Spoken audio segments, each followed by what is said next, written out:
Rwanda ఉండే రెండు పర్వతాల మధ్య గుహకు దూరాన ఒక దట్టమైన కీకారణ్యం. చీకటి పడితే చాలు భయానకంగా ఉంటుంది ఆ అడవి. ఆ అడవికి సంబంధించి ఎన్నో భయానక కథలు ఉన్నాయి. రువాండా చీకటి పడటంతో తను సేకరించిన అరటి పనస పండ్లు భుజాన పెట్టుకొని ఆ అడవిలో చెట్ల మధ్య నుండి నడుస్తూ వస్తున్నాడు. దూరాన నక్కల కూతలు వినపడసాగాయి. రువాండా అడవి నుండి బయటకు వచ్చి తన గుహ వైపు నడవసాగాడు.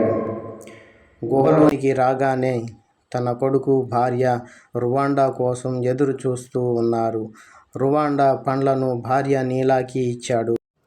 రువాండా తన భార్యకు పండ్లను ఇచ్చి తను వచ్చే దారిలో చూసిన ఒక విషయాన్ని చెప్పి ఆ విషయం గురించి ఆలోచిస్తూ అలానే ఉండిపోయాడు.